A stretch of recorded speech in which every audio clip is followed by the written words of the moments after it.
মা, এই একটা শব্দ ছোট, কিন্তু এর ভিতরে লুকিয়ে আছে হাজারো ভালোবাসা, হাজারো কষ্ট, হাজারো ত্যাগ।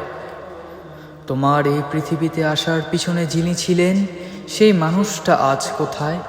সে কি জানে তুমি কেমন আছো? সে কি এখনো তোমার জন্য রাত জেগে দোয়া করে?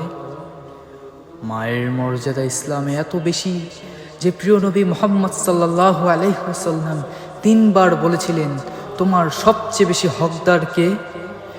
তিনি 3 বারই বলেছিলেন, তোমার মা।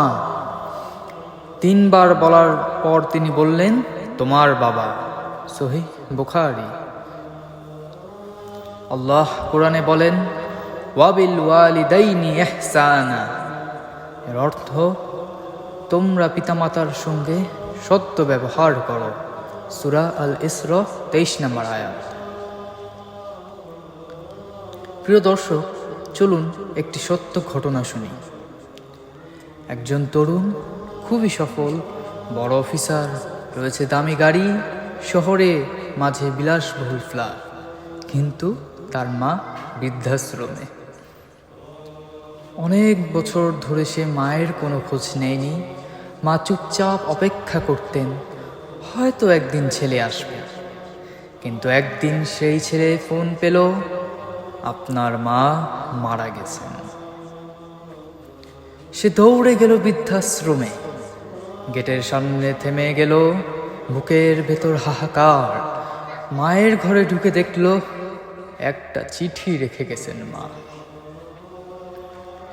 মা ওই চিঠিতে বলেছেন, বাবা, আমি জানি তুমি ব্যস্ত ছিলে, আমি জানি আমার শরীরের গন্ধটা তোমার সাজ ঘরের পারফিউমে মেলে না, তবু আমি প্রতিদিন তোমার ছবি দেখতাম, তোমার জন্য দোয়া করতাম। শেষ দিকে চোখেও ঠিক মতো দেখতাম না, কিন্তু জানতাম তুমি হয়তো আসবে। একবার শুধু বলবে, মা, আমি ফিরে এসেছি মা। তুই এলি না বাবা, আমি জান্নাতে যাচ্ছি, কিন্তু জানি না তুই আসবি কিনা। বন্ধু, মা মানে শুধু জন্মদাত্রী না, তিনি হচ্ছেন জান্নাতের দরজা। তুমি যদি সেই দরজাটাই বন্ধ করে দাও, তাহলে বাকি সব কিছু দিয়ে কি হবে বলো? হাদিসে প্রিয় নবী সাল্লাল্লাহু আলাইহি ওয়াসাল্লাম বলেছেন, আল জান্নাতু তাহতা আকদামিল উম্মাহাত। এর অর্থ, মায়ের পায়ের নিচে রয়েছে জান্নাত।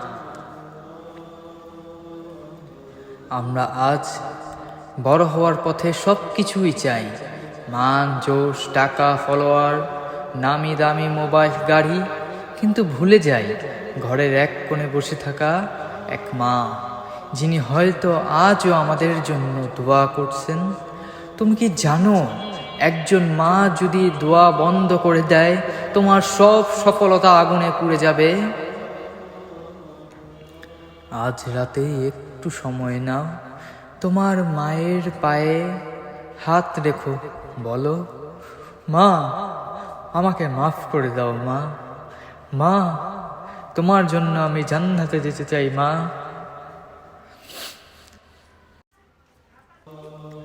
রব্বির হামহুমা কামা রব্বায়ানি সগীরা।